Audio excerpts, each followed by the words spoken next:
Assalamualaikum warahmatullahi wabarakatuh. Alhamdulillahi wa kafa. Wassalatu wassalamu ala rasulillahil mustafa wa ala alihi wa sahbihi wa man wafa wa ba'd. Fa ya ahbaballahi wa ahbab rasulihi sallallahu alaihi wasallam. Usi nafsi wa iyyakum bi taqwallahi faqad fazal muttaqun fala tamutunna illa wa antum muslimun.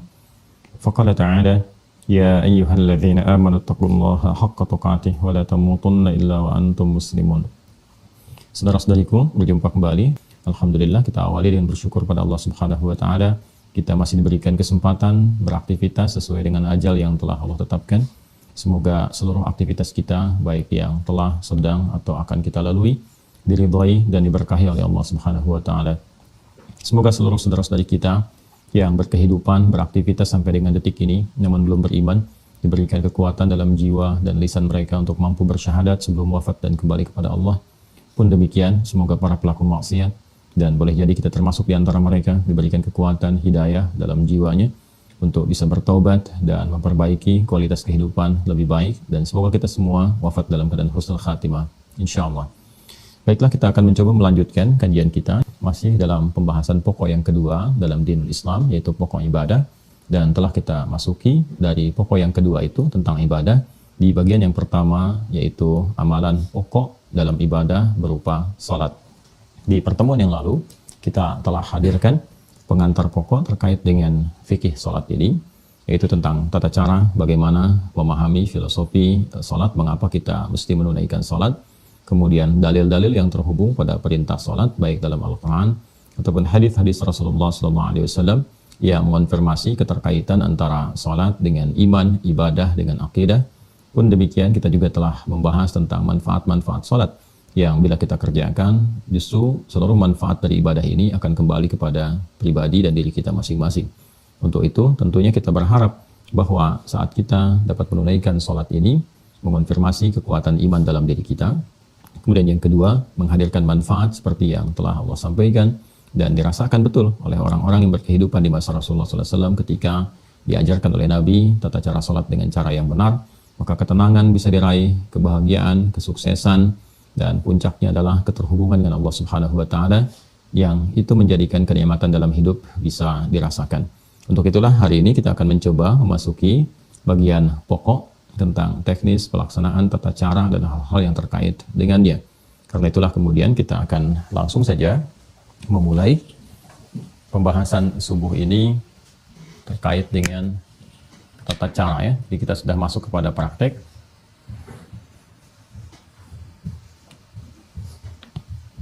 Tata cara salat.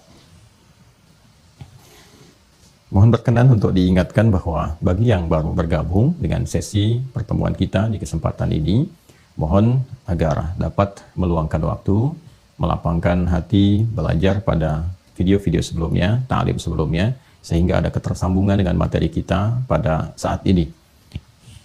Tata cara salat ya. Kita mulai sebelum kita menjelaskan tentang praktek salat dari tata caranya dan juga terhubung pada keterangan-keterangan baik dalam Al-Qur'an ataupun hadis-hadis Nabi Muhammad SAW. Kita ingin lihat dulu untuk penguatan antara korelasi iman dengan ibadah yang saling terhubung satu dengan yang lainnya. Ini ada syariat, ini ada akidah, di sini ada syahadatain. Alhamdulillah, alhamdulillah. Di sini kemudian kita beri contoh yang pertama. Ini tertukar ya, di sini akidah, di sini syariat. Di sini akidah, di sini syariat. Kemudian ini syahadat, wujudnya syahadatain. Asyhadu an la ilaha illallah, asyhadu anna Muhammadar Rasulullah. Kemudian di sini pembuktiannya, implementasi dari komitmen syahadatain yang pertama adalah ibadah salat. Jelas ya? Baik. Nah, kita akan masuk ke praktek ini. Sebelumnya kita turunkan dulu definisi para ulama tentang salat ini. Ya, kalau kita tuliskan dalam bahasa Arabnya kurang lebih seperti ini, kita ambil yang umum saja. seperti ini ya. Nanti turunannya juga bisa demikian, seperti ini. Bisa ditulis begini. Ya. Bisa dalam bentuk jamak seperti ini. Sholawat. Jelas ya? Pelan-pelan. Ini bentuknya bisa begini. 1, 2, 3. Seperti ini ya. Kurang lebih demikian. Bila bentuknya seperti ini, yang pertama ini bentuknya tunggal. Ya, mufrad, singular. Sudah? Dan punya maknanya juga tunggal. 1. Maknanya 1, mufrad. Ya. 1 kali. Gitu. Bila disebutkan yang seperti ini bentuk ini, alif, lam, shad, lam, waw, terus di atasnya waw ini dekat ke lam ini ada alif tegak begini, ya. Kemudian ta marbutah. Ini pun bentuknya secara bahasa bentuk tunggal, tapi memiliki makna yang mencakup juga jamak. Maknanya secara makna bisa mencakup jamak. Pelan-pelan ya. Ini supaya mengerti betul, supaya paham betul sebelum ke praktek. Diulang ya. Kalau bentuknya begini, alif, lam, shad, lam, alif, ta. Maka ini bentuk tunggal. Ya, jadi tulisan seperti ini, bentuknya tunggal. Dan mengandung maknanya pun tunggal, mufrad, singular, 1 kali. Kalau bentuknya begini, alif, lam, shad, lam, waw, kemudian ta marbutah. Dan di sini antara lam dengan wawunya ada fathah tegak, ya. Ini bentuk ini tunggal juga, bentuknya, ya, secara kata. Tapi maknanya bisa mengandung unsur jamak, ya. Contoh misalnya, kalau saya katakan bentuk seperti ini tunggal, tapi mengandung unsur jamak, meliputi sesuatu yang banyak, seperti al-ins, ya, atau insan. Baik, kalau disebutkan al-ins, menunjuk pada sifat kelembutan, keramahan, penampakan, insan, totalitas aktivitasnya, itu kan bentuknya tunggal, ya kan? 1. Tapi dia mencakup cakupan yang luas, baik laki-laki atau perempuan. Insan itu kan manusia, mau manusianya laki-laki, mau perempuan, dan sebagainya. Jadi ada satu bentuk, satu kata yang dalam bahasa itu cakupannya bisa luas, bisa mencakup banyak. Ya. Jadi ini secara diksinya, tulisannya, bentuknya tunggal. Ini yang pertama. Maknanya juga tunggal, ini bentuknya tunggal, tapi maknanya bisa jamak, bisa banyak. Ya, alam, ya, dalam bahasa Arab itu alam, al-alam. Ya, alam itu bentuknya tunggal. Ya, bentuknya tunggal secara kata, tapi maknanya jamak, mencakup apa saja, mau alam hewan, alam tumbuhan, alam manusia, alam jin, dan seterusnya. Ya, kalau mau digabungkan dari keseluruhannya, dijamakkan jadi alamin. Kalau ini dijadikan bentuk jamak, yang lafadznya jamak, nih, katanya jamak, lafadz itu kata ya, lafadznya jamak, dan maknanya juga jamak, maka seperti ini bentuknya. Ya, ini ya, sholawat ini lafadznya jamak, sudah, dan maknanya pun jamak.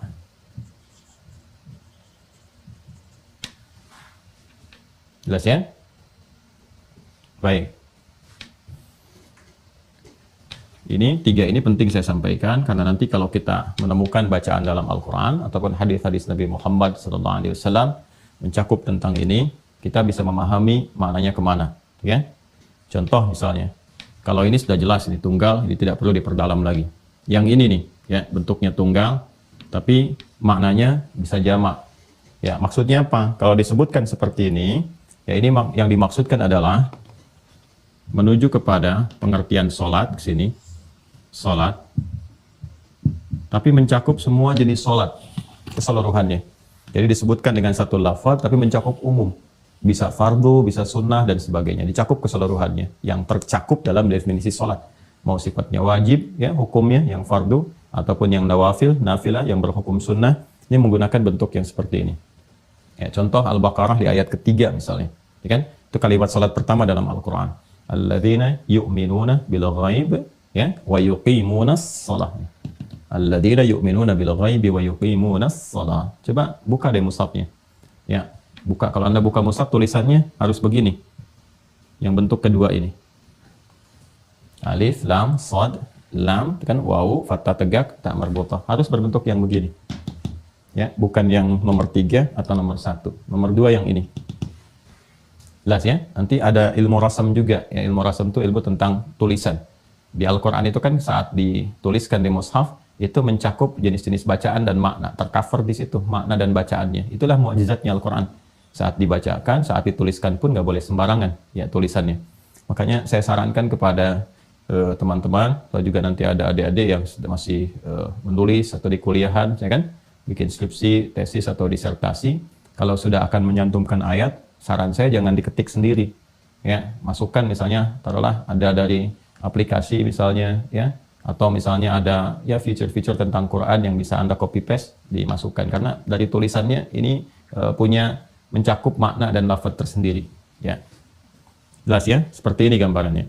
Alladzina yu'minuna bil ghaib, orang-orang takwa itu adalah orang-orang yang senantiasa meningkatkan imannya. Kalau pakai fi'il mudhari berkelanjutan ya, diterjemahkan lanjut terus-menerus, yang senantiasa meningkatkan imannya. Dengan cara apa? Ya, dia berusaha menunaikan secara maksimal ya salatnya dengan sempurna, wa yuqimunas shalah, berusaha menunaikan maksimal ya salatnya. Jadi bentuknya tunggal salat, tapi mencakup bentuk jama'. Apa saja ya jenis salatnya, bisa yang fardu, bisa yang sunnah. Jadi kalau orang itu imannya sudah mulai mau meningkat, singkatnya jangankan yang fardu, yang sunnah pun dia kejar. Ya, ini indikator peningkatan iman itu sudah mulai meningkat ya dari aspek ibadahnya. Di pertemuan-pertemuan lalu kita sudah menyampaikan bahwa ibadah ini selain mengonfirmasi keberadaan iman, juga menjadi indikator, ukuran, atau parameter kekuatan iman seseorang. Jadi kalau ibadahnya meningkat, ini menunjukkan imannya kuat. Ya, kalau ibadahnya di pokok-pokok saja, imannya standar. Kalau ibadahnya yang pokok pun menurun, malas-malas dikerjakan, maka ini menunjukkan cahaya imannya lemah. Nah, maka di sini ketika menggunakan bentuk tunggal dengan makna jama', ini mencakup semua jenis sholat. Ya, jadi kalau orang sudah mau meningkatkan imannya, alladzina yu'minuna bil ghaib, semakin dia ingin tingkatkan, maka semua jenis salat-salat yang pernah diajarkan Rasulullah, disebutkan, diisyaratkan dalam Al-Quran, dia coba keluarkan, dia tunaikan. Ini yang dimaksudkan bentuknya tunggal, tapi mencakup maknanya jamak luas. Kalau sudah seperti ini, as-salawat ini, alif, lam, sad, lam, waw, alif, tak maftuhah, begini, tak terbuka, maftuhah. Ini yang dimaksudkan bentuknya jamak, dan lafadznya jamak, maknanya jamak. Kalau ada bentuk seperti ini di dalam Al-Quran ataupun hadis-hadis Nabi Muhammad SAW, pada umumnya menunjuk makna salat fardu. Ya, salat fardu. Kalau yang seperti ini, bentuk ketiga, yang berhukum wajib. Baik, salat fardu itu kan waktunya ada 5 kan, 17 rakaat, 5 waktu, 17 rakaat. Ya. 5 waktu subuh, zuhur, asar, maghrib, isya, ya kan? Baik, nah itu 17 rakaat. Oke, 2 4 4 3 4, 2 subuh, 4 zuhur, 4 asar, 3 maghrib, 4 isya. 5 ini kan bentuk jamak. Ya, saya ulang ya. 5 ini bentuknya jamak. 1 tunggal, kan? 2 itu sudah muthanna dalam bahasa Arab, bentuk 2, dual. Kemudian lebih daripada itu sudah masuk kepada bentuk jamak. Nah, 5 waktu ini karena masuknya jamak, untuk menunjukkan bahwa ini pokok, dan pokok itu kan sifatnya wajib. Kalau wajib itu sudah nggak boleh tinggal. Ya, sama sekali harus dikerjakan, nggak boleh tertinggal. Jangankan misalnya dari waktunya, dari rakaatnya pun harus sempurna. Betul, waktunya 5, cuman subuhnya 1 rakaat misalnya, ya keliru, ya kan? Tetap harus 5 waktu, 17 rakaat. Harus sempurna keadaannya. Ya, karena sifatnya ini mengikat, fardu, pokok, wajib dilakukan, maka kata yang mewakilinya pun harus tegas sifatnya. Ya, nggak boleh bersifat umum. Nah, kalau ini kan masih umum nih. Yang ini nomor 2 masih umum. Ya kan? Walaupun tunggal mencakup jamak, tapi masih luas. Kalau yang ini jelas tunggal saja, bahkan bisa bermakna secara kebahasaan, berarti doa. Gitu kan? Nah, kalau yang ini, kalau sudah ada as-salawat, ini sudah jelas penunjukannya. Dilalahnya jelas menunjuk kepada yang pokok, yang fardu, dengan jumlah rakaat 17, dengan jumlah waktu ada 5. Contoh misalnya kita hadirkan Quran surah kedua Al-Baqarah ayat 238. Jelas ya? Paling kanan sebelah atas di pojok di mushaf. Ya, untuk mempercepat. Hafizu 'alas salawati. Bentuknya begini. Harus begini. Harus nomor 3. Ya. Hafizu 'alas salawati was salatil wusta wa qumu lillahi qanitin. Ada ayatnya? Ya, hafizu. Begini ya. Hafizu 'ala. Nah. As-salawat. Nah, bentuknya harus bentuk ketiga. Ya, perhatikan. Saya tidak mengetahui di terjemahan Anda yang saat ini pegang mushaf misalnya, atau ada aplikasi yang diinstalkan, ini diterjemahkan dengan apa. Ya, walaupun boleh jadi, ini rata-rata yang umumnya terjemahkan dengan jagalah gitu kan. Jagalah oleh Anda sekalian waktu-waktu sholat. Ya, jagalah oleh Anda sekalian ya sholat-sholat yang telah ditetapkan. Jadi kalau sudah bentuknya begini, ini yang dimaksudkan sholat fardu, yang pokok. Ya, jadi jangan sampai tinggal nih, jangan sampai waktunya berkurang atau rakaatnya tidak tepat. Ini sudah sempurna ya, nggak usah kreatif. Jadi nggak usah mengurangi atau menambah. Jadi yang sempurna betul itu jangan dikurang, jangan ditambahi. Ya, dikurangi tidak sempurna, ditambah juga menjadi celah. Ingat ya, dikurangi itu tidak sempurna, ditambah menjadi celah. Jadi sudah 5 waktu, 17 rakaat. Nah, ini yang pokok sifatnya yang fardu. Maka kalau sudah ditetapkan kata Allah, jaga. Nah, ini bentuk jaganya tuh menggunakan bentuk, kalau di ilmu saraf itu di tasrifnya dari wazan fa'ala yufa'ilu, hafadha yuhafidhu. Asalnya ini. Hafadha yuhafidhu. Ini. Ya. Bukan menggunakan kata hafidha yahfadhu. Yang begini bentuknya nggak ada alifnya. Sebentar ya, kita detilkan dulu supaya mengerti betul apa yang kita kaji. Kalau begini nggak ada alif, hafidha, ini menjaga. Menjaga. Penjagaannya bisa dijaga secara fisikal, bisa dihafalkan. Dengan menghafal itu menjaga itu supaya nggak lepas. Ya, orangnya disebut hafidh. Hafidh. Orang-orang sekarang penghafal Quran disebut hafidh. Kenapa disebut hafidh? Karena dia menjaga Quran dalam dirinya supaya nggak keluar. Jaga dalam ingatannya, gitu kan? Ya, walaupun para ulama dulu menyebutnya dengan hamilul Quran, gitu kan? Ya, kalau di Al-Quran malah disebut dengan zikir hafalannya. Ya, orangnya zakir. Ya, zakirun Al-Quran. Kembali ke sini ya. Jadi ini kalau hafidha, menjaga. Kalau yang ini ada alifnya, hafadha, yuhafidhu. Ya. Ini sudah ada alif, maknanya mufa'alah, bermakna saling. Saling. Saling menjaga. Jadi kalau pakai yang ini nggak pakai alif, hafidha yahfadhu, kata perintahnya ihfadh. Ihfadhu jamaknya, ya. Hafidha yahfadhu, ihfadh. Ihfadh. Begini. Kalau ini hafidhu dari kata hafadha, ya ada alifnya. Kalau tambahan ada alif setelah huruf pertama, ini maknanya saling. Wazannya fa'ala yufa'ilu. Ya, kayak musafahah dari kata safaha yusafihu. Ya, saling bersalaman, saling. Jadi kalau mau salaman itu jangan ya akhlaknya, adabnya ya kalau kita ingin sama-sama gitu kan menghadirkan ke lapangan itu berdua menyampaikan seperti ini, saling menjawab. Jadi kalau satu sudah begini jangan salah satu menyampaikan, satu nggak respon atau harus dipaksa oleh salah satu ya. Nah, yang normal itu saling. Makanya sofaha itu kan asalnya sesuatu yang lapang.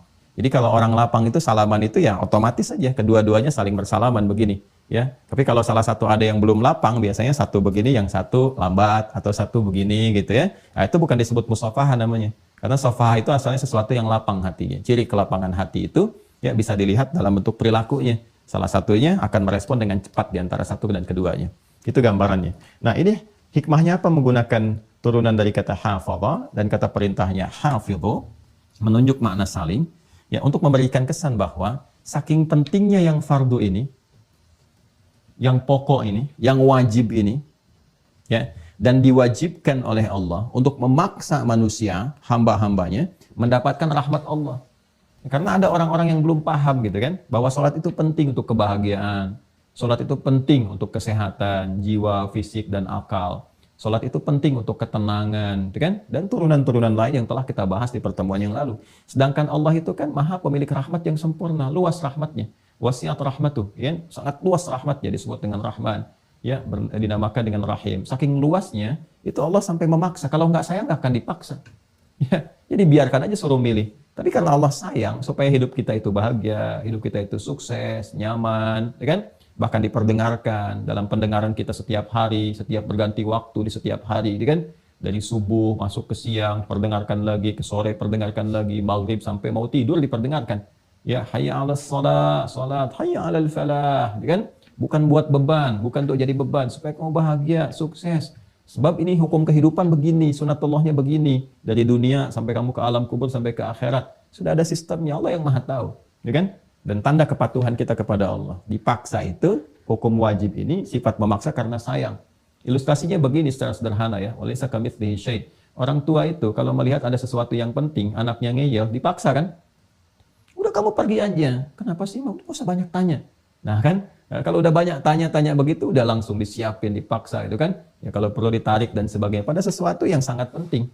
Ya, hari mau wisuda masih santai-santai. Udah tahu macet masih santai-santai. Akhirnya kan dipaksa kan.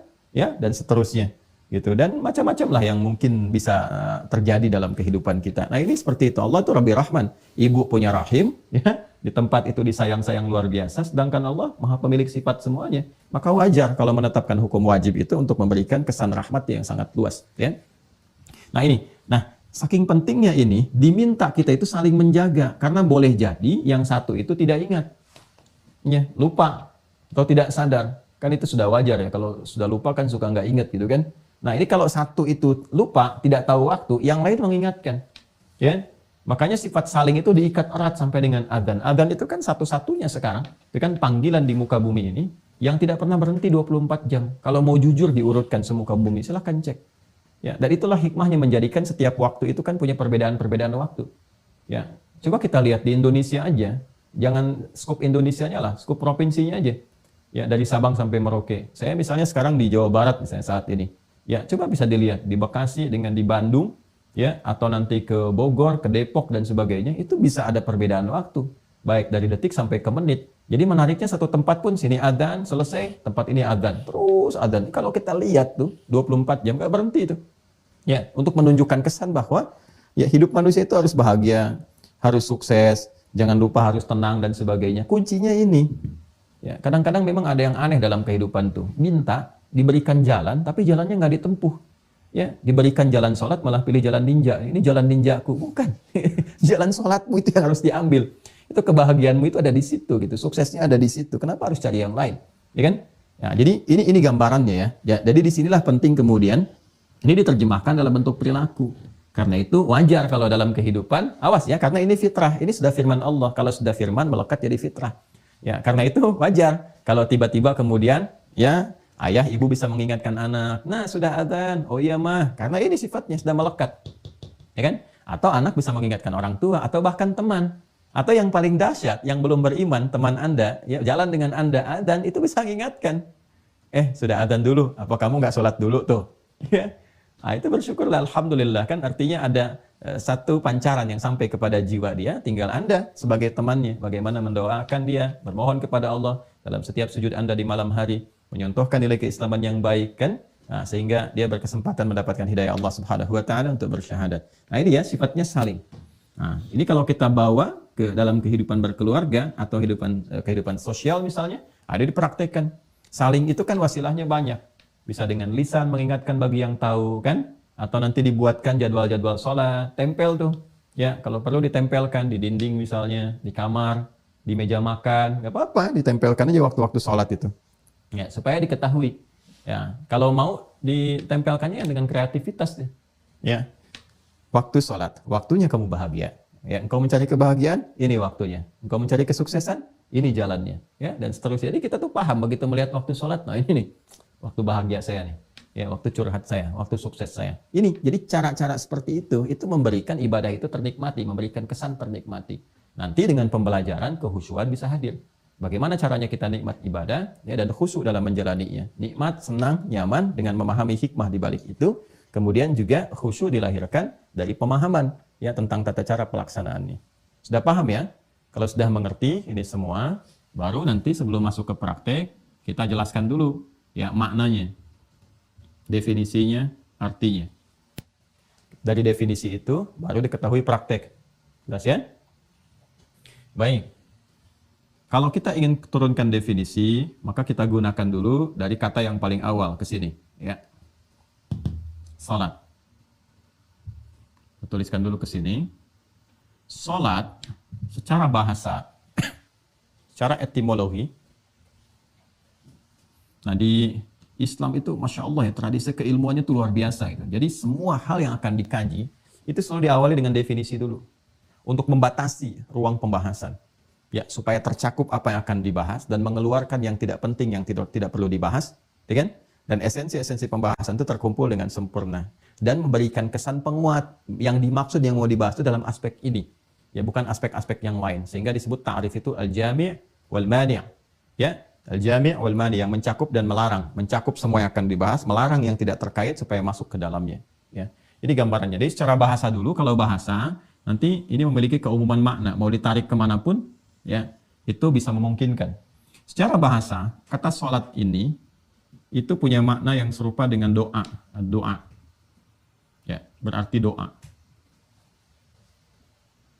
Anda kalau mau buka kitab fikih manapun yang menerangkan tentang sholat dengan pendekatan mau dari jalur mazhab manapun, yang populer misalnya kan yang 4 itu, mau Hanafi, Maliki, Syafi'i ataupun Hambali, rahimahumullahu jami'an, itu definisinya nggak ada yang beda.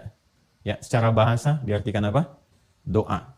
Ya, disebut dengan demikian karena memang isi sholat itu seluruhnya doa. Umumnya doa, permohonan-permohonan kita kepada Allah Subhanahu wa ta'ala. Inna sholataka sakanul lahum. Ya, dan doakanlah mereka Muhammad SAW, sungguh doamu atau sholatmu atau doamu itu, ya, itu akan menenteramkan bagi mereka. Nah, perhatikan baik-baik. Selalu ada pertanyaan begini. Awas ya. Nah, ini detailnya. Jadi di bahasa Arab itu ada detil. Kalau kita ngaji di ilmu bahasa, ada detil. Kalau sholat itu sama dengan doa, kenapa nggak disebut doa aja? Jelas ya? Kalau sholat sama dengan doa, kenapa nggak disebut doa aja? Ya, nah inilah uniknya dalam bahasa Arab itu ada kekayaan literasi kata gitu ya. Jadi satu makna itu, ya, atau satu kata itu maknanya bisa berbeda dengan kata yang lain yang kadang-kadang orang-orang awam mengartikannya dengan serupa. Ya, seperti pujian itu ada detil ya. Ada alhamdu, ada asthana misalnya. Ya, kapan itu digunakan? Seperti duduk, ada jalasa, ada qa'ada. Kapan itu digunakan? Ada detilnya. Jadi kalau kita katakan sholat itu doa, kenapa nggak disebut doa aja ibadahnya? Ya kan? Ya, Anda bisa katakan begini, wah kalau doa kan sifatnya masih umum. Ya kan? Tapi sholat kan khusus, boleh seperti itu. Ya. Nah, hanya detilnya adalah kita temukan di kalimatnya. Gini. Kita temukan di kalimatnya. Perhatikan baik-baik ya. Dengan membahas detil katanya itu, kita akan temukan kemudian dari akarnya. Doa ini, akarnya dari kata da'a yada'u. Da'a yada'u. Ya, doaan. Wa da'watan. Dakwah juga dari sini. Dakwah itu menyeru, ya, mengajak dan sebagainya. Ya, ada unsur memohon juga di dalamnya. Kalau kepermohonan jadi doa, ya, doa itu bahasa Indonesia dari bahasa Arab ya. Dan kita itu bahasa Indonesia banyak sekali menyerap dari bahasa Arab, banyak sekali. Ya, bahkan ada yang di lembaga-lembaga pemerintahan, majlis permusyawaratan rakyat itu bahasa Arab semua. Majlisnya bahasa Arab, permusyawaratan bahasa Arab, rakyat bahasa Arab ya. Dewan perwakilan rakyat bahasa Arab juga semua itu. DPR tuh bahasa Arab semua isinya tuh. Dewan dari kata diwan, kan? Kemudian apalagi perwakilan, wakil itu bahasa Arab. Ya, diberikan awalan dan akhiran aja gitu kan. Kemudian rakyat ya dari bahasa Arab juga ya. Jadi banyak dari bahasa Arab terserap ya karena asimilasi yang dulu terjadi. Langsung ke sini saja ya.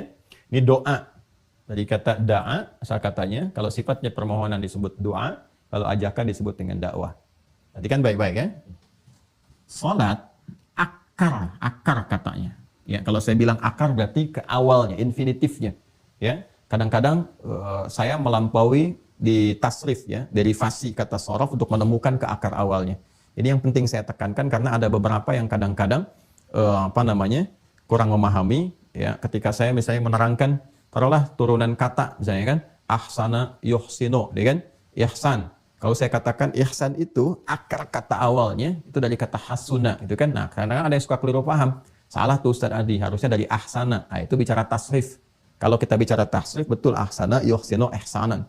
Tapi kalau kita ingin menggali sisi kebahasaan yang paling awal, ahsana itu kan ketika diberikan tambahan hamzah di depannya. Asal dari awalnya adalah hasuna atau al-husnu. Jadi kalau saya sedang bicara awal dari ilmu bahasa, ini menunjuk kepada dasar yang paling utama. Ya. Dasar yang paling utama di sini, kalau kita gali akarnya, itu dari waw, sod, lam. Ya. Kalau ini da'a, ya kan?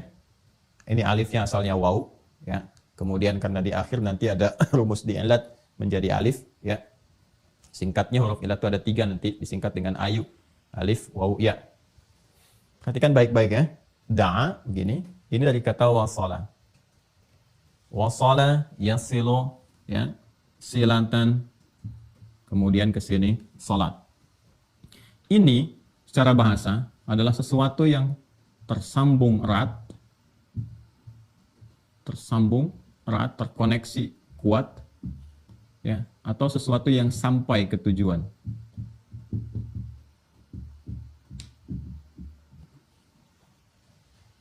Pelan-pelan ya. Kita masih bahas pengertian bahasa nih. Wasala itu dasarnya sesuatu yang tersambung erat atau sampai ke tujuan. Ya kan? Makanya ada dari sini kata wusul. Wusul itu sampai. Ya. Wasala Muhammad fi Sumatra ya ams sa'ah 7 sabahan. Ya, Muhammad sampai di Sumatera kemarin jam 7 pagi. Ya, itu sampai ke tujuannya. Jelas ya? Sesuatu yang tersambung atau terhubung secara erat. Juga akarnya dari sini.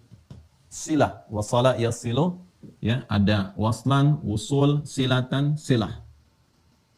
Silah. Wesel itu dari bahasa Arab juga tuh, wesel. Artinya sesuatu yang sampai, kalau ngirim diharapkan sampai ke tujuan. Ya. Silah, sesuatu yang terhubung erat. Masih ingat silaturahim? Ya kan? Silaturahim, kalau Anda mau kumpul-kumpul kan Anda katakan saya mau silaturahim dulu, ya kan? Nah, silah itu artinya sesuatu yang terhubung dengan kuat. Ya, rahim, satu bentuk perhatian, kasih sayang yang bersumber dari hati yang paling dalam. Bentuk perhatian, kasih sayang yang bersumber dari hati yang paling dalam. Jadi diharapkan dengan bertemu itu, ya kan? Bisa saling ngobrol, bercengkrama, cerita sehingga melahirkan rasa perhatian, ya kan? Berkasih sayang secara umumnya satu dengan yang lainnya sehingga melampaui ruang ya bahkan waktu dari tempat Anda berkumpul sebelumnya. Jadi suksesnya silaturahim itu bukan saat kumpulnya. Kalau saat berkumpul Anda menyapa, wajar orangnya ada. Nanti setelah selesai itu, itulah saat Anda mampu mendoakan kawan Anda itu. Mampu menyapa dia, bertanya kabarnya. Itu yang dimaksudkan silaturahim. Jadi tetap terhubung dengan erat walaupun sudah berpisah ruang. Walaupun sudah berbeda waktu keadaannya. Dari pertama kali bertemu itu. Itu yang disebut dengan silah. Nah, ibadah yang melatih kita sehingga terhubung erat dengan Allah Subhanahu wa taala itu puncaknya. Ya, Anda dengan manusia aja bisa berhubungan erat. Kenapa dengan Allah terpisahkan? Ya kan? Ya, Anda dengan manusia bisa ingat, kenapa dengan Allah bisa lupa? Ya, antaqulu yaumal qiyamati inna kunna an hadzal ghafilin. Itu di penghujung ayat 172. Ya, surah ke-7 itu Al-A'raf. Ada orang-orang yang lupa. Mengatakan kepada Allah, saya lupa ya Allah. Ya, nasullah, yang mereka lupa dengan Allah. Kok bisa gitu? Dengan manusia bisa ingat, dengan penciptanya sendiri dia lupa. Nah, maka kita dilatih oleh Allah, ya kan? Untuk melakukan ibadah yang sifatnya diwajibkan, sehingga dengan itu mengoneksikan diri kita, menghubungkan erat dengan Allah Subhanahu wa taala. Nah, ibadah yang melatih diri kita itu sehingga terhubung selalu terkoneksi dengan erat ya kepada Allah Subhanahu wa taala, itu ibadahnya disebut dengan salat. Ya, jadi ketika menunjuk makna kebahasaannya terkait dengan ibadah, makna kebahasaannya kenapa disebut salat? Tidak langsung disebut dengan doa, ya, karena perhatikan di sini ada unsur penekanan dari sifat konektivitas yang ini ditekankan bahwa ibadah yang ditetapkan nama ini memberikan kesan bahwa dengan kamu sholat itu kamu terhubung erat dengan Allah Subhanahu wa taala. Dan doa-doa yang kamu bacakan pun kalau sudah terhubung itu yang sampai ke tujuan, sampai kepada Allah. Ya. Jadi bagaimana Anda bisa berdoa dalam sholatnya, doanya bisa sampai, bisa khusyuk kalau Andanya nggak tersambung dengan Allah. Kan ada orang yang berdoa tapi nggak terhubung kan?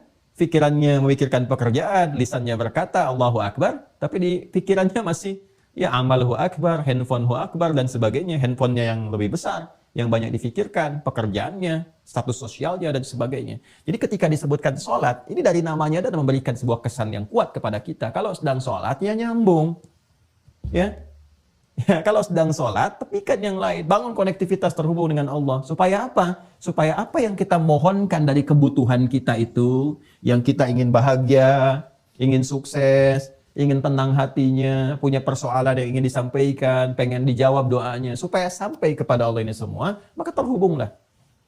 Ya, jelas ya?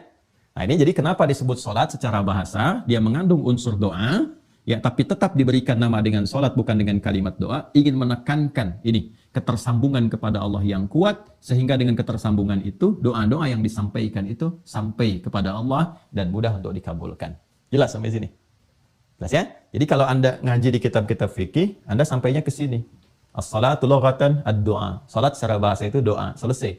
Tapi kalau Anda ingin dalami sampai ke sini, ya, ke fikih lughah, nanti mungkin di pertemuan berikutnya ya, kalau kita coba ada kesempatan kita tunjukkan beberapa referensi tentang buku-buku kebahasaan. Sehingga nanti kalau Anda tanya yang senang baca, senang cari referensi, nah ini Anda bisa cari di kitab ini, kitab ini, kitab ini.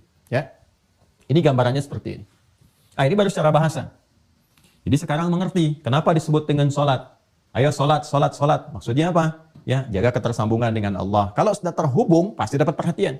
Anda terhubung dengan pimpinan, punya koneksi. Saya punya koneksi nih di sini tuh, kan? Berarti yang diharapkan apa? Perhatian kan? Nah, sekarang konektivitas Anda terhubungnya ke Allah. Apa yang terbatas bagi Allah? Gak ada. Ya, semua tercakup. Karena itu orang-orang yang telah tuntas sholatnya, maka ciri khasnya kalau benar sholatnya itu, ya ada ketersambungan. Ya, ketersambungan itu yang disebut dengan zikir. Hasilnya disebut dengan zikir. Zikir itu kan ingat. Ya, tersambung itu kan ingat, terkoneksi, ingat. Ya. Terhubung. Itu yang disebut dengan zikir namanya. Ya, sehingga ketika kita pun diminta oleh Allah menunaikan salat, balik lagi ke Quran surah ke-20 Toha ayat ke-14. Itu faedahnya untuk menyambungkan keadaan kita dengan Allah. Ya, lihat kalimatnya. Innani anallah. Sungguh akulah Allah, aku tegaskan kata Allah, akulah Allah. La ilaha illa ana. Allah menegaskan gak ada Tuhan yang layak dipertuhankan dan disembah kecuali aku kata Allah. Fa'budni.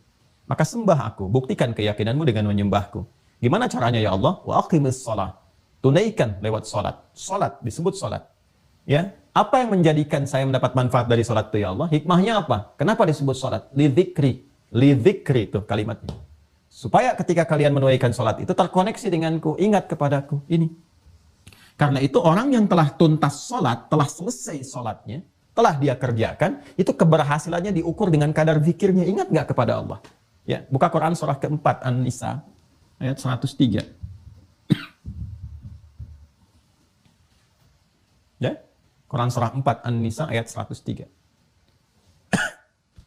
Fa idza qadaytumus shalah, maka jika Anda telah tuntas mengerjakan salat, fadhkurullaha. Ya. Kalau kita terjemahkan biasa, berzikirlah kepada Allah. Zikir itu apa? Ingat itu apa? Terkoneksi, tersambung. Ya. Coba lihat di jaringan Anda sekarang yang sedang online. Coba lihat. Kalau Anda buka konektivitas, connectivity jaringan coba tersambung kan? Tersambung atau terputus? Coba lihat di pinggir komputer Anda itu sebelah kanan. Ya, atau atas tuh. Sinyal terputus, sinyal tersambung kembali. Tersambung itu ya ini zikir. Ya. Fadhkurullaha. Maka orang yang telah tuntas mengerjakan sholat itu, ciri khas keberhasilan sholatnya itu bisa terlihat akan konektivitasnya kepada Allah. Segera sambungkan dirimu, koneksikan. Ya, maka orang yang telah tuntas sholatnya selesai, kalau benar-benar berhasil, maka dalam berdirinya qiyamah, dalam duduknya wa qu'udah, bahkan dalam tidur berbaringnya wa ala junubikum, itu tersambung dengan Allah. Orang yang sudah tersambung terjaga. Ya, dia ingat Allah. Kalau sudah ingat Allah kan dia berdiri mau jalan nggak mungkin melakukan tindakan yang tidak disukai Allah, karena saat dia akan bertindak dia ingat Allah. Mau bicara nggak mungkin kotor. Kenapa? Sebab ketika akan bicara ingat Allah nggak suka dengan kata-kata kotor. Ya, nggak mungkin ini hari Jumat nih, nggak mungkin pulang dari Jumat tertukar sandal, mustahil. Kenapa? Saat akan melangkah itu ingat. Jadi begitu akan pakai nggak mungkin tertukar, ingat. Ada yang melihat, ada yang mengawasi dan sebagainya. Itu konektivitas. Nah, orang-orang yang terus tersambung seperti ini, ya tersambung dengan kuat, maka apapun yang dia mintakan kepada Allah, itu akan terkabul dengan cepat.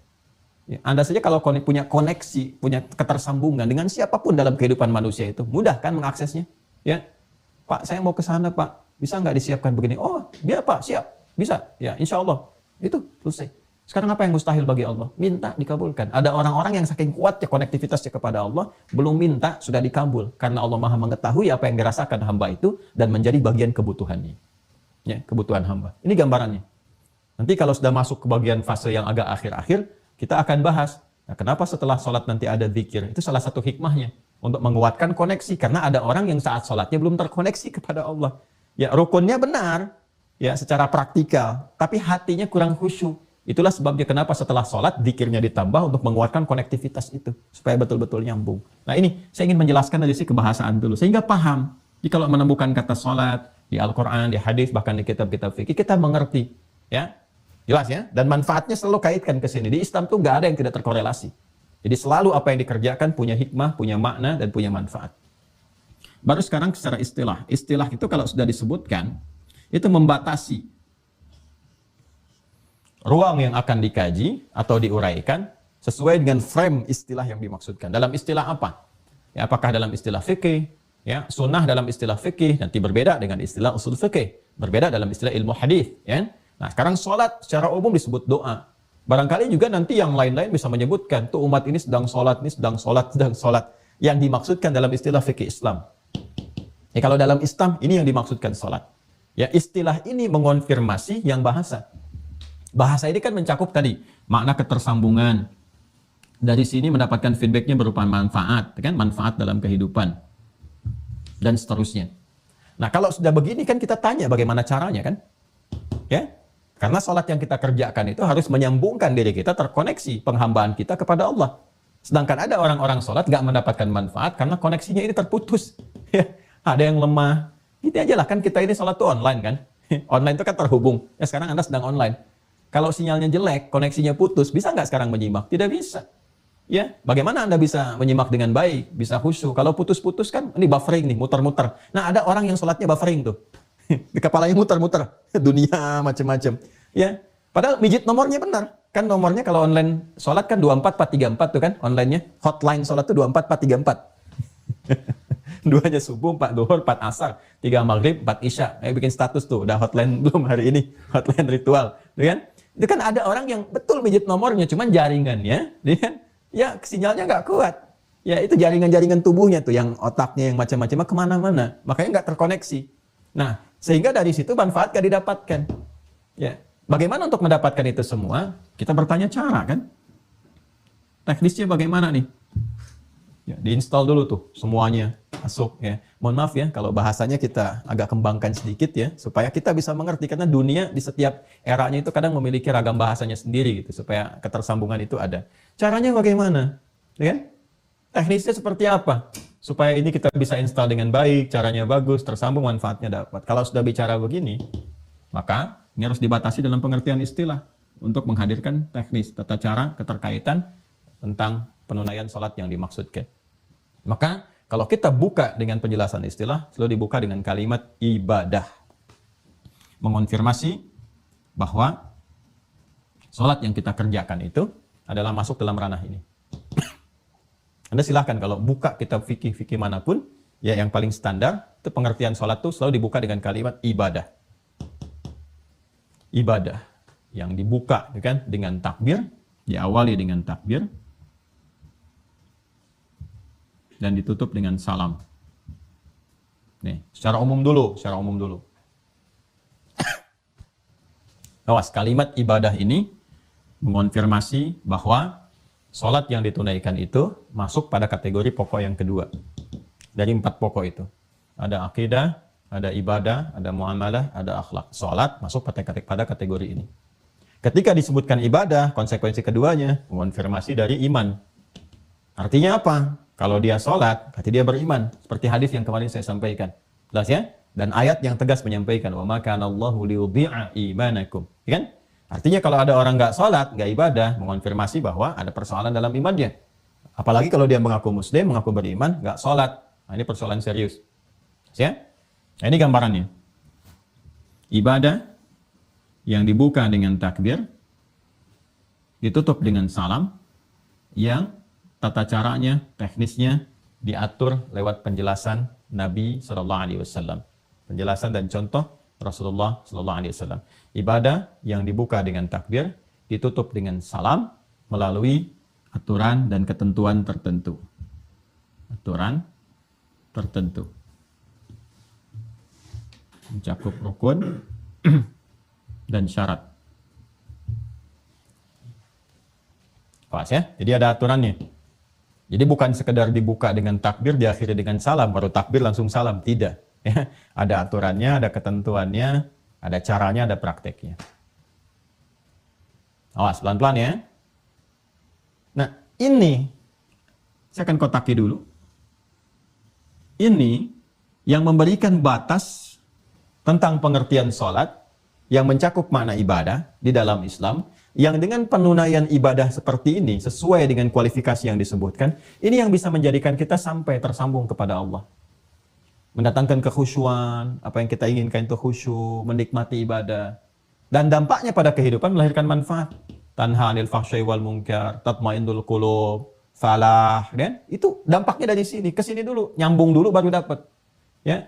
Makanya yang qad aflahal mu'minun itu, qad aflahal mu'minun, yang akan dapat falah insan beriman itu, sukses, bahagia. Kapan? Ya alladzina hum fi salatihim, yang mereka itu kualitas salatnya khasyi'un, khusyuk, nyambung dulu. Begitu tersambung, ada kenikmatan dalam salat, minta sesuatu, apa aja dikabulkan, falah dapat. Itu yang dimaksud hayya 'alal falah. Nah, cara ini harus terpenuhi dulu. Untuk khusyuk ada cara. Ya, jadi kalau kita mau ambil di sini, ya, tabelnya begini ya urutannya nih.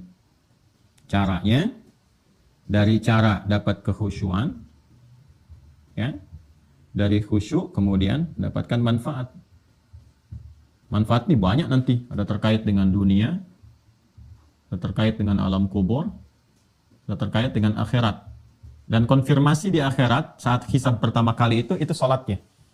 Ya, punya koneksi nggak dengan Allah tuh? Ya, tersambung nggak? Ya, dia ada hubungan hamba dengan pencipta nggak? Khalik makhluk nggak? Itu yang pertama dikonfirmasi sholatnya dulu. Ya, inna awwala ma yuhasabu bihil abdu yaumal qiyamati as-shalah. Amalan pertama yang akan dihisab di hari kiamat itu salat. Ya, idza salahat salaha sa'iru amali. Ya, jika bagus salatnya, ini pertanda baik amal-amal yang lainnya. Wa idza fasadat fasada sa'iru amali.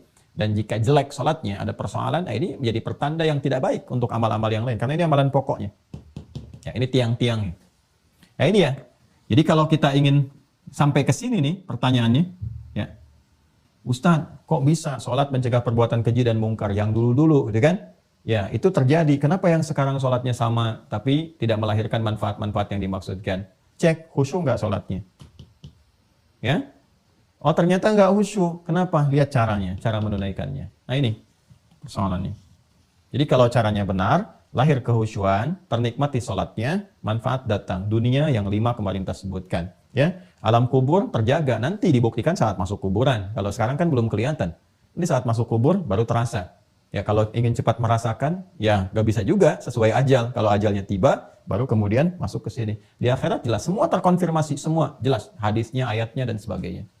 Nah, sekarang kita berada di fase ini. Karena pertanyaannya ini di awal tentang caranya, maka kita akan masuki fase yang ini.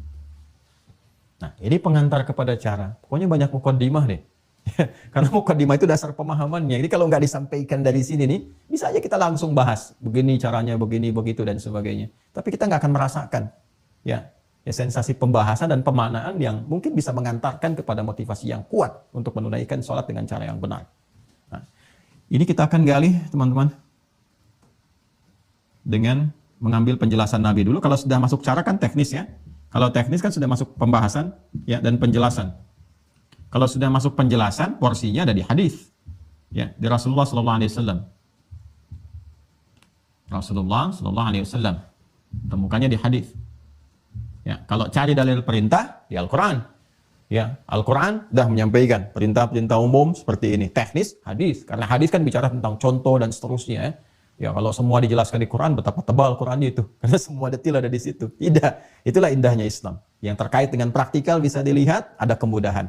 Ya, tapi hal-hal umum yang secara prinsip mesti ada, langsung firman turun. Supaya nggak beda antara lafaz dengan makna.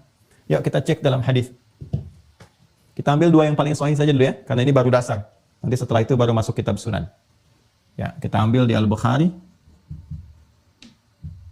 Ya, diambil tuh dilihat, maksudnya dicek, bukan diambil Al-Bukharinya. Ya, hadis riwayat. Kalau saya sebutkan HR, ya, hadis riwayat.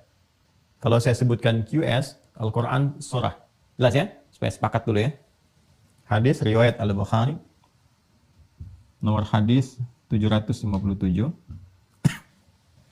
Nanti kita buka kitabnya. Kemudian hadis riwayat Muslim, Imam Muslim.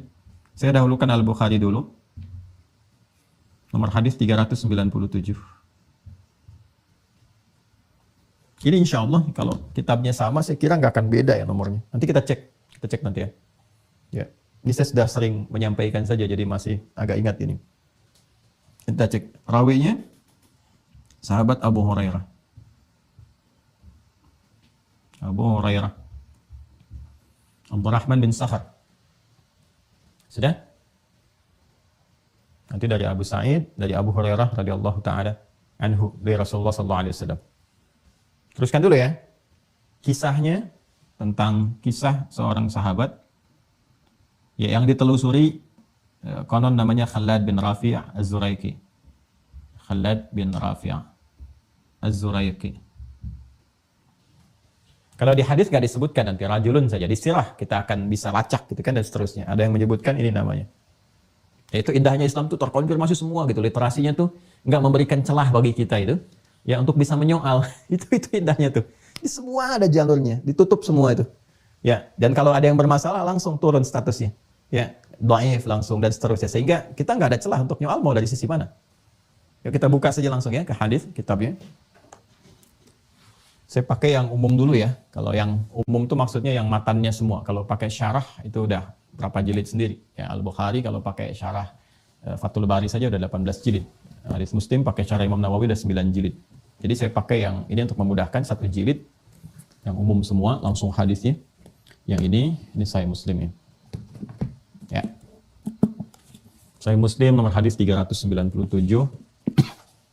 Kita lihat Kitabus Shalah. Kalau saya nggak keliru Kitabus Shalah.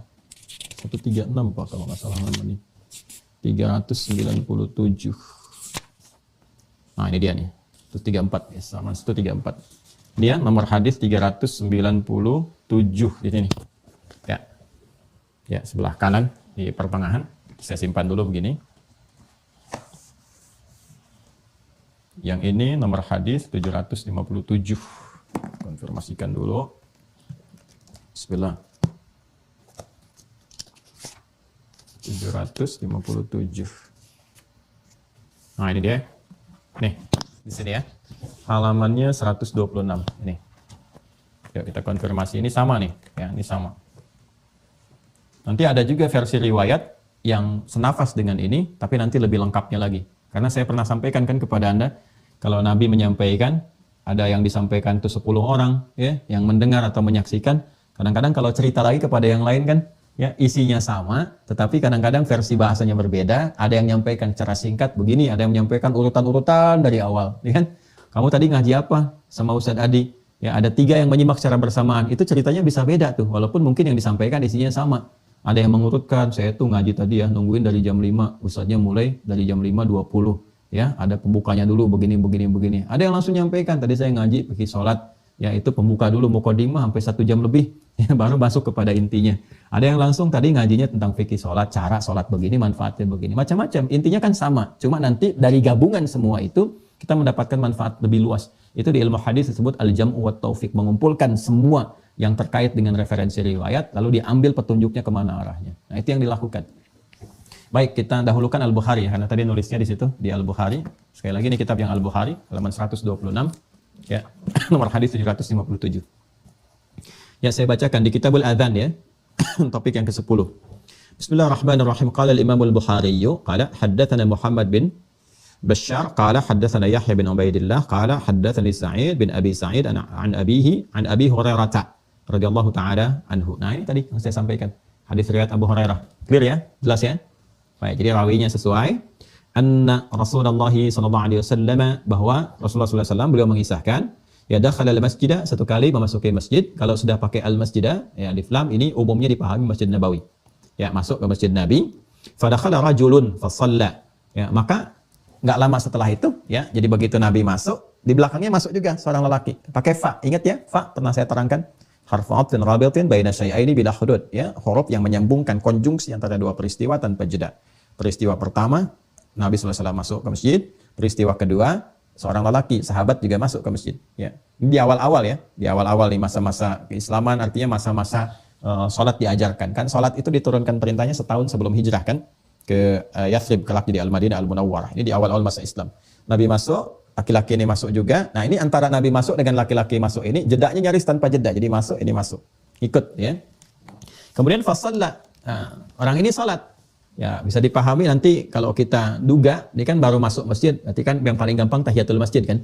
Ya, kalau sholatnya sudah masuk sholat yang fardu, pasti berjamaah. Nabi ngimamin, sholat di belakang Nabi. Redaksinya pasti akan berbeda. Redaksinya orang itu misalnya sholat ngikut Nabi, makmum. Tapi ini tidak. Ya ini terpisah. Jadi Nabi sudah masuk, orang ini masuk, dia sholat. Diduga kuat, ini sholatnya tahiyatul masjid. Nah, maka sunnahnya saat masuk masjid, ya kita tunaikan tahiyatul masjid kalau waktu itu memungkinkan. Tahiyatul masjid itu adalah setiap sholat yang dikerjakan 2 rakaat. Ya, di awal kita saat memasuki masjid. Jadi apapun jenis sholatnya tidak dirinci.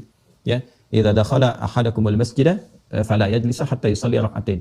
Kalau Anda satu di antara Anda itu masuk masjid, maka disarankan tidak langsung duduk, ya, kecuali diawali dengan sholat 2 rakaat. 2 rakaat itu umum sifatnya apa saja. Ya, kalau Anda misalnya datang bersamaan dengan 2 rakaat sebelum subuh, ya Anda tunaikan 2 rakaat sebelum subuh. Nah, itu sudah masuk kategori tahiyatul masjid juga. Jadi dari penamaannya masuk tahiyatul masjid, jenisnya bisa macam-macam.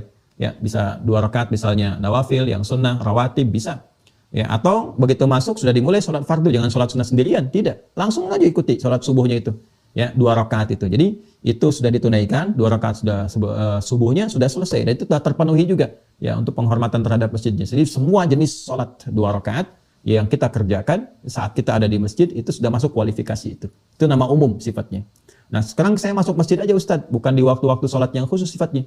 Bukan di 5 waktu itu. Jam 9 saya ke masjid, ya nggak ada waktu sholat khusus tertentu. Bagaimana? Ya tunaikan aja. Ya wudhu misalnya, kemudian niatkan. Sholatnya apa? Bisa sholat sunnah, langsung misalnya, sholat sunnah wudhu, atau langsung disebutkan tahiyatul masjid, boleh.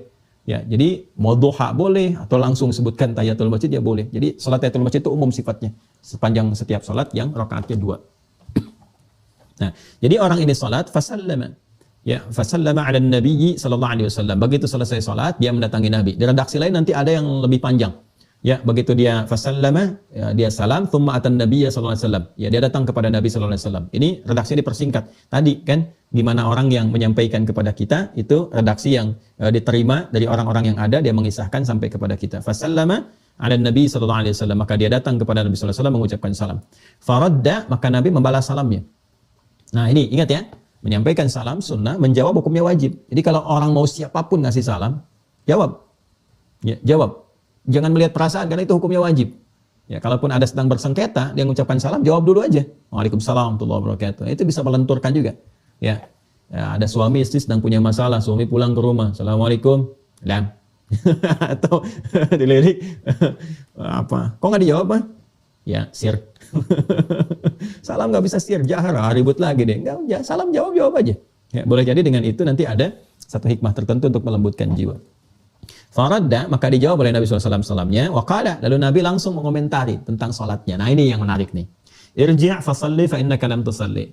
Ya, setelah dijawab oleh Nabi, kamu salat lagi karena kamu tadi belum salat. Tuh, lihat ya. Lihat detail kalimatnya. Irji' fasalli fa innaka lam tusalli. Kamu balik lagi karena kamu tadi belum salat. Salat lagi. Ya, maka kemudian apa yang terjadi? Faraja'a yusalli kama shalla. Maka dia balik salat lagi, ditunaikan seperti yang tadi persis. Jadi dia salat seperti yang tadi. Ya. Lalu apa yang terjadi? Kemudian tsumma jaa'a fa sallama 'ala Nabi sallallahu alaihi wasallam. Maka dia balik lagi ke Nabi, ngucapin salam lagi. Assalamualaikum ya Rasulullah. Dia datang kembali. Maka faqala irji' fa shalli fa innaka lam tusalli. Nabi komennya sama lagi dengan yang pertama tadi. Kamu salat lagi karena kamu belum salat. Padahal udah 2 kali itu. Ya, salatan sampai 3 kali dia melakukan itu. Jadi dia salat, setelah selesai datang lagi pada Nabi, dia nyalamin, ya, maksudnya memberikan salam, assalamualaikum ya Rasulullah. Dijawab waalaikumsalam. Ya, sudah dijawab, waalaikumsalam, dia kan dijawab salamnya, faradda alaihi. Kemudian Nabi mengatakan, kamu salat lagi karena kamu belum salat. Padahal sudah salat. Diulang datang lagi disampaikan yang serupa sampai 3 kali. Ya, setelah yang ketiga kali ini faqala, maka dia kemudian berkata, dia menyadari nih, ini ada yang salah nih. Saya disuruh salat lagi pasti ada yang salah. Nah, ini yang paling menarik ya. Nah, maka apa yang dia katakan? Fawalladzi ba'atsaka bil haqq ma uhsinu ghairah. Ya Rasulullah, demi Allah yang telah mengutus engkau bil haqq dengan semua kebenaran. Kau tuh yang paling benar, ajarannya benar, semua yang melekat padamu benar. Ini bahasa yang sangat sopan, halus sekali. Ya, ini sudah memberikan kesan. Apa kesannya? Bahwa pada diri saya pasti sholatnya ada yang nggak benar tadi ya Rasulullah. Kan? Ada yang nggak benar. Ya, maka demi Allah yang telah mengutus engkau dengan segala kebenaran. Ya, terus dia jujur dulu. Apa jujurnya? Ma uhsinul ghairah. Ya Rasulullah, saya itu mampunya menunaikan sholat yang seperti tadi, nggak bisa lebih baik dari yang tadi. Taunya baru seperti tadi itu. Ya kan? Maka alimni fa'alimni, mohon ajarkan saya seperti apa yang benar. Ini hebat sekali. Ya, ini hebat sekali. Jadi sahabat itu seperti itu, Bapak Ibu sekalian, teman-teman. Kalau ada merasa yang kurang tepat, itu minta diajarin, bukan mempertahankan kesalahan. Dan nggak pernah protes. Kenapa ya Nabi? Tadi kan udah sholat, ya? Kok diulang lagi ya Rasul? Ya Rasul capek diulang-ulang, nggak apa begitu. Ya, coba deh, kalau tipikal sahabat ditanamkan, ya kan harus ada trust juga ya. Ada trust, dari trust itu anak nggak protes. Ya, anak disuruh, nah ulangi sholatnya, kenapa sih? Kan tadi barusan udah sholat, ya padahal ada yang salah tuh. Nah coba dilihat lagi, nanti ada fikihnya tersendiri. Ya fikih, nanti ada fikih pembelajaran dari orang tua ke anak. Kan Nabi contoh teladan. Ya, ngajarkan ke anak bagaimana, ke cucu bagaimana, ke teman bagaimana. Ini sahabat nggak marah, nggak protes, langsung sami'na wa ata'na. Ya Rasulullah, yang telah, demi Allah yang telah mengutus engkau dengan segala kebenaran. Ya, saya merasakan, ya saya ada yang kurang, tapi saya nggak mampu, dapatnya begini taunya. Mohon ajarkan saya. Nah di sini, ya respon inilah yang kita keluarkan menjadi pembelajaran kita saat ini. Fa'alimni, mohon ajarkan saya. Begitu kemudian ada permintaan seperti itu, faqala, Nabi langsung memberikan respon. Apa responnya? Idza qumta ila shalah, idza qumta ila shalah. Kalau kamu ingin sempurna menunaikan salat. Nah, ya. Ingat nggak yang saya sampaikan itu, kata salat itu di Al-Qur'an itu selalu diawali dengan derivasi kata aqama, yuqimu, iqamatan.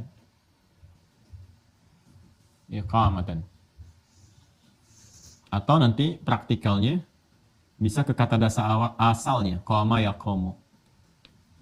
Kalau ingin menekankan langsung ke dasar, maka menggunakan turunan kata qama.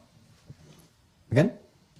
Kalau ingin penegakannya secara sempurna, menunjuk kepada arahan, maka gunakan kata aqama. Ya.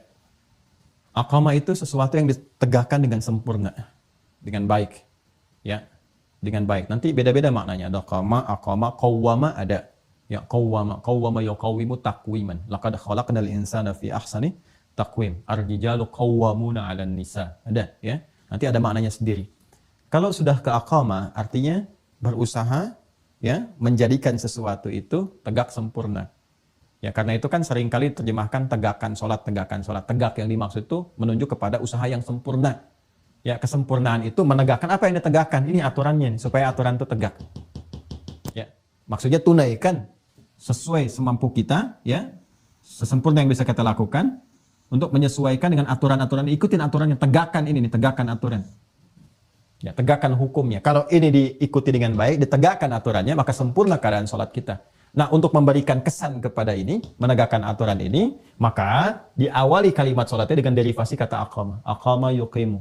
Ya, ini jadi aqamu, perintahnya aqimis sholata liduluki syamsi ila ghasaqil lail, aqimis sholata tarafain nahar wa zulafan minal lail, yuqim, jamaknya yuqimun, alladzina yu'minuna bil ghaibi wa yuqimunas shalah. Jelas ya? Nah, ini jadi kalau sudah ada aqama yuqimu, aqim, itu maksudnya perintah untuk menegakkan aturan. Jangan sholat sembarangan. Jelas? Jelas ya? Jangan sholat sembarangan. Isyaratnya, ini sifatnya iqamah.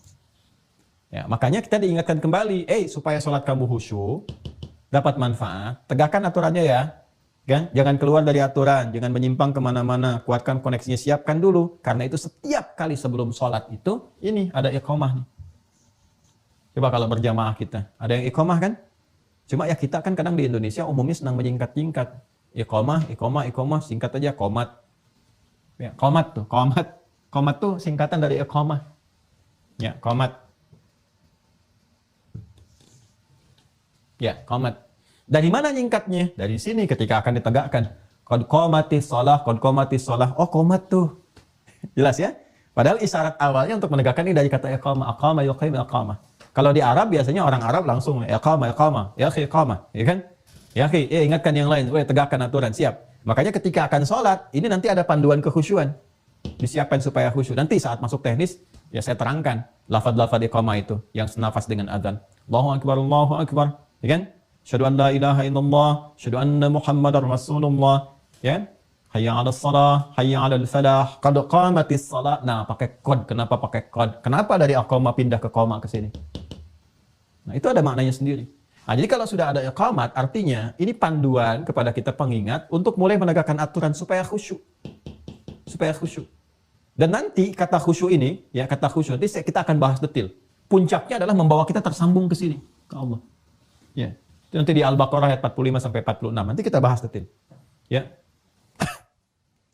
Wasta'inu bis-sabri was-salah wa innaha lakabiratun illa 'alal khashi'in. Siapa khusyuk itu? Alladzina yadhunnuna annahum mulaqu rabbihim. Ini ya, tersambung dengan Allah. Jadi kalau kita benar ini nyimak iqamat dengan benar, belajar aturannya. Jadi begitu iqamat, ya, begitu iqamah, Allahu akbar, ingat ini, terbawa kita ke sini. Jelas ya? Nah, jadi iqamah itu bukan kalimat-kalimat sembarangan, bukan formalitas salat dimulai. Ya, bukan formalitas jamaah disiapkan, tidak. Ya, ini mengikat semua. Makanya mengikat ke imam juga. Begitu iqamah disampaikan, ya, diperdengarkan, imam kan berbalik melihat makmum semua. Ya, lalu melihat safnya, istau, istaqimu, dilihat itu. Ya, itu bukan tanya jawab, istau, sudah tahu, tidak. Itu begitu dicek tuh dilihat. Saya kalau di Tripoli itu muter. Ya, minimal saf terdepan itu. Ke samping gitu ngelihat tuh. Terus dilihat kakinya, dilihat lurusnya dan sebagainya. Terus dilihat siapa yang sholat. Ya, siapa yang sholatnya? Apakah orang mampir, transit, atau orang mukim? Ya, kemudian orang tua atau yang remaja atau anak-anak kecil. Selain nata sholat, nata saf dalam sholat, itu menata nanti surat apa yang dibaca supaya tercover ya oleh makmum pada umumnya. Jadi makmum tuh bisa kuat. Jangan sampai cuma istau, istaqimu, nengok juga enggak. Ya, enggak tahu siapa yang sholat di belakang. Dibacakan Al-Baqarah. Ya, sholatnya sholat Isya sampai akhir lagi.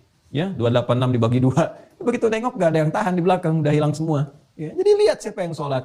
Ini ada yang mungkin takut ketinggalan pesawat deh. Di bandara kok ngimamin suratnya Yasin. Di bandara tuh kul aja kulhu, ya, kul a'udzu birabbil falaq, kul a'udzu birabbin nas, selesai. Nah, di bandara kan mau pakai surat Yasin, mau pakai An-Nisa'an, Baqarahan. Tidak, bacakan yang singkat, yang padat. Orang nunggu jadwal pesawat, ya kan? Dan seterusnya tuh. Nah, ini gambaran-gambarannya. Ya, nanti fikihnya akan masuk ke situ. Jadi saya ke sini dulu nih. Nah, pelaksanaan ini kalau sudah mau dieksekusi, kembali ke dasar ke sini, ke pokoknya. Ke pokoknya.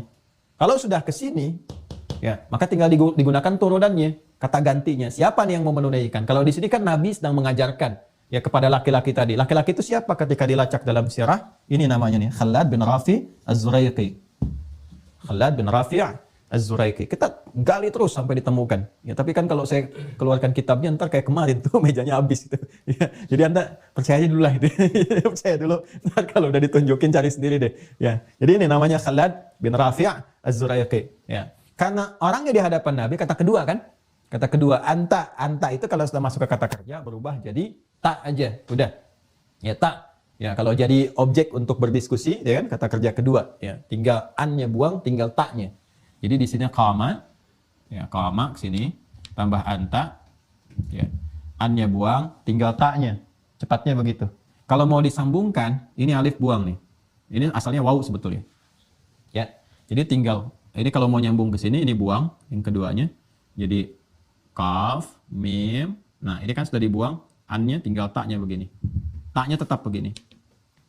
Ya, sudah jelas ya? Nah ini kan tadinya berharokat semua kan, qama kan, karena ini sudah dibuang, harus ada penyesuaian untuk menunjukkan bahwa ini nyambung. Kalau 3 huruf ini bersambung dengan kata ganti, maka huruf keduanya harus mati untuk menunjukkan ada ketersambungan. Maka ini seperti ini. Ya, ini mati di sini. Tinggal qafnya harokatnya apa?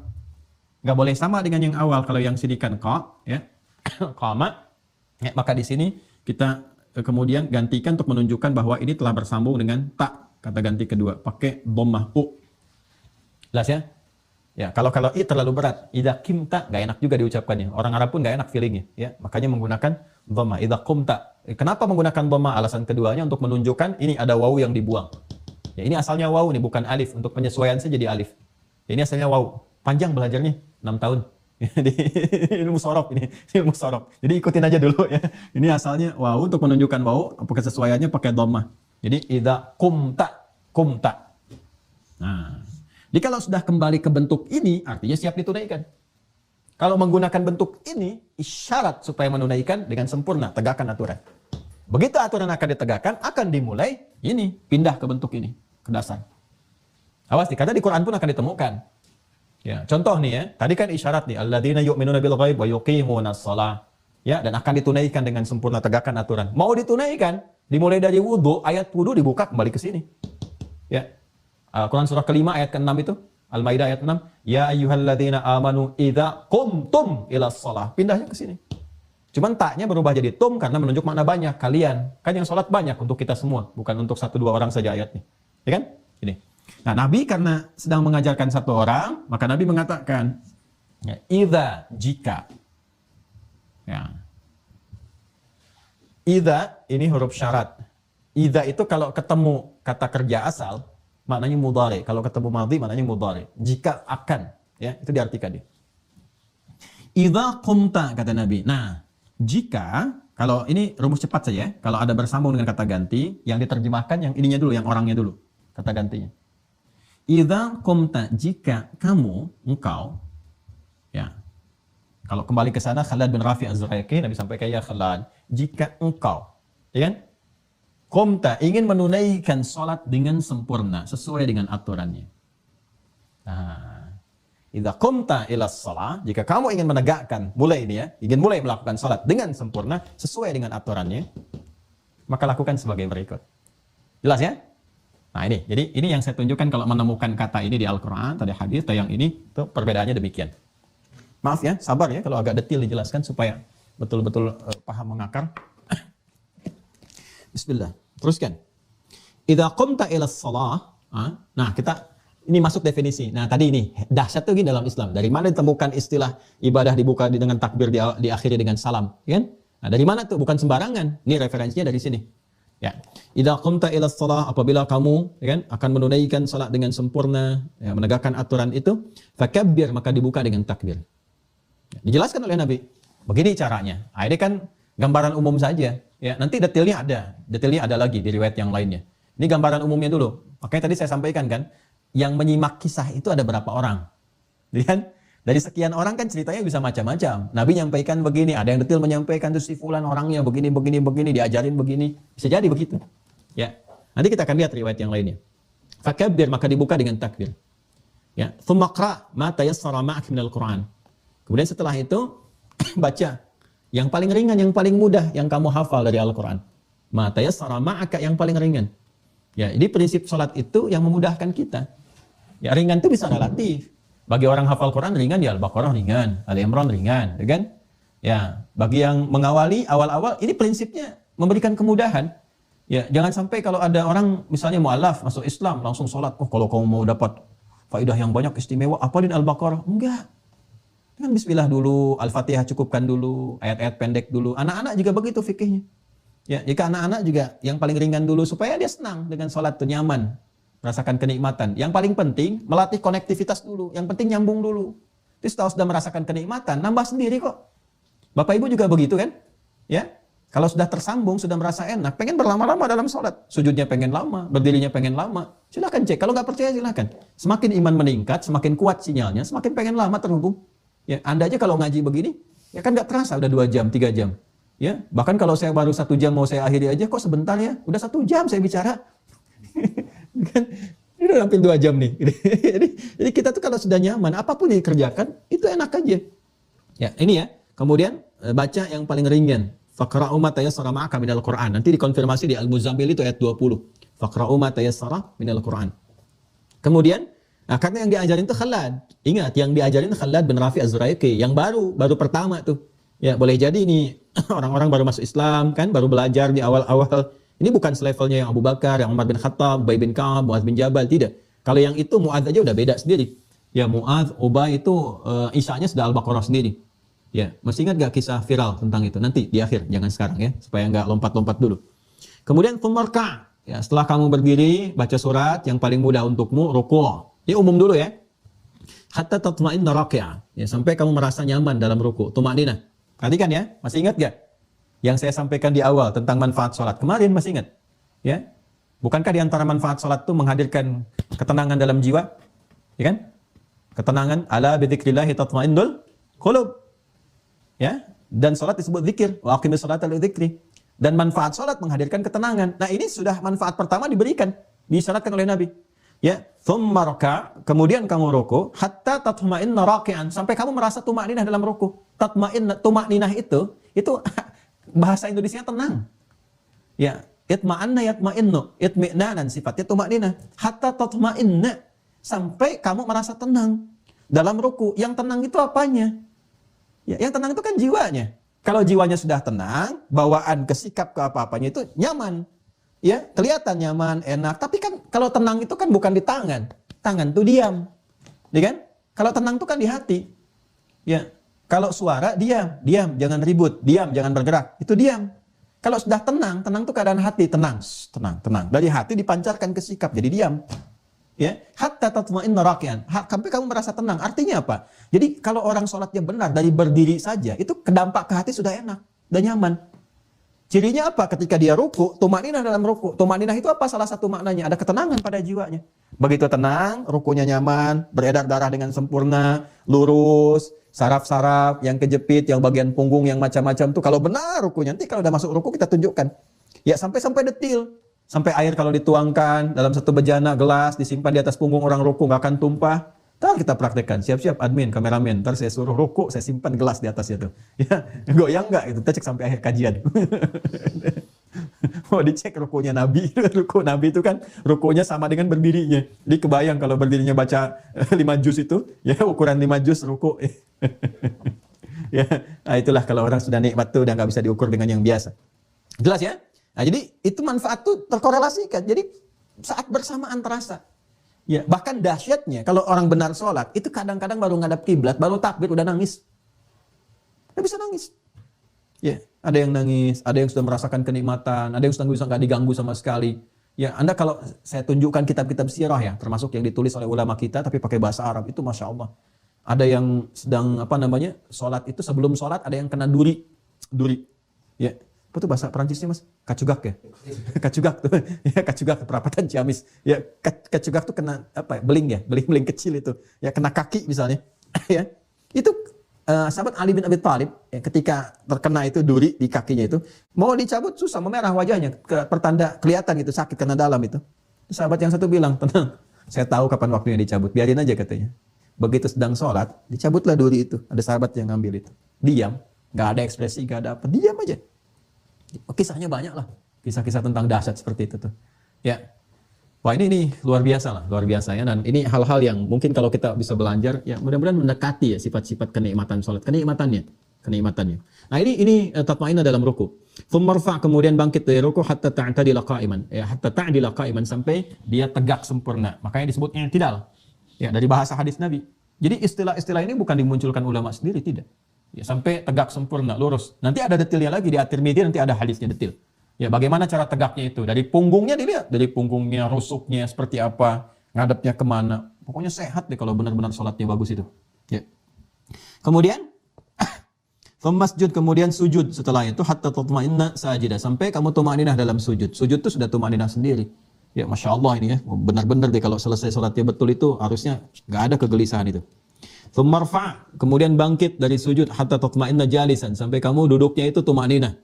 Ya, waf'al dzalika fi shalatika kulliha. Nah, kalau sudah paham begitu, dari berdiri, ruku', i'tidal, sujud, duduk, kerjain deh sesuai dengan jumlah rakaatnya di semua salat yang kamu kerjakan. Kata Nabi begitu. Nah, ini bahasa umum di Al-Bukhari.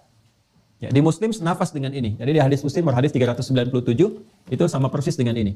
Ya, sama persis. Jadi saya tidak baca ulang karena semua sama. Hanya ada beberapa penekanan-penekanan, kayak misalnya di sini ta'dila, di sini ta'tadila. Jadi bisa dibaca ta'dila, bisa dibaca ta'tadila. Ya, contoh kalau kita baca cepatnya dari Al-Limni, ya kan? Idza qumta ila as-salati fakabbir, thumma qra' ma tayassara ma'aka min al-Qur'an, thumma rka' hatta tatma'inna raki'an, thumma irfa' hatta ta'tadila. Nah, benar kan yang saya katakan? Jadi kalau di sini ta'dila, di sini ta'tadila. Ya, ini biasa. Kan tadi saya katakan, kalau ada yang hadir berapa orang menyampaikan, yang ini menyebutkan dengan kata ini kata B, atau ini ada penekanan, tapi substansinya sama. حتى تعتدل قائما ثم اسجد حتى تطمئن ساجدا ثم ارفع حتى تطمئن جالسا ثم افعل ذلك في صلاتك كلها. Sama. Nah, nanti ada riwayat yang lebih detail daripada ini. Detailnya itu masih seputar yang ini. Ya. Ya, kita ambil yang detailnya sekarang, ya. Idza qumta ila shalah, yuk kita lihat urutannya. Ya, kita ambil pada yang detail ya, masih di Al-Bukhari, tapi kita ambil versi detailnya. Rawinya dari Abu Hurairah, masih sama. Dari Abi Sa'id juga, tapi sekarang kita masuk ke riwayat yang lebih detailnya tentang urutan-urutan cara. Langsung ke sini ya. Idza qumta ila shalah, kata Nabi, jika kamu ya Khalad bin Rafi' Az-Zuraiki ingin menunaikan salat dengan sempurna sesuai dengan aturan, fa asbighil wudu. Sempurnakan wudu dulu. Satu. Asbighil wudu. Sempurnakan wudu. Dan kesempurnaannya menggunakan kata isbagh. Asbighil wudu.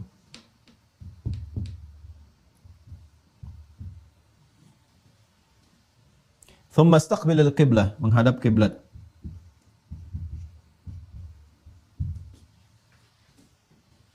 Sudah? Idza qumta ila shalah fa asbighil wudu, thumma istaqbilil qiblah. Kemudian menghadap ke arah kiblat. Ya, setelah sempurna ini baru dimulai. Fakabbir, baru dengan bertakbir. Nanti di situ ada detil. Dimulai salat. Mulai praktek salat. Ya. Sampai akhir nanti. Ya, dan nanti yang dari sampai akhir dikonfirmasi di hadis-hadis lain. Nanti saya tunjukkan hadis-hadisnya. Ada yang di Abu Daud, ada yang di At-Tirmidzi, ada yang di An-Nasai dan yang lain-lainnya. Ya, dari mulai mengangkat tangan bagaimana, niat kapan dilakukan, kemudian juga lisan mengucapkan apa, maknanya apa. Dan ini saat membahas ini semua itu akan didapatkan 3 pendekatan berdasarkan 3 mukaddimah di awal. Makanya mukaddimah itu ke bawah-bawah. Ya, maaf kalau mukadimah itu panjang misalnya, kadang 2 jam lebih, 2 jam kurang. Ada beberapa edisi yang kita pecah karena memang ke bawah terus. Ya, ke bawah terus sampai akhirnya. Dan mudah-mudahan saya tidak harus mengulang terus ya. Nah, ini 3 pendekatannya cara. Sudah? Caranya bagaimana? Cara wudhu bagaimana? Ya kan? Cara menghadap kiblat seperti apa? Praktek dari awal sampai akhir bagaimana? Ya. Kemudian bacaan terkait dengan makna.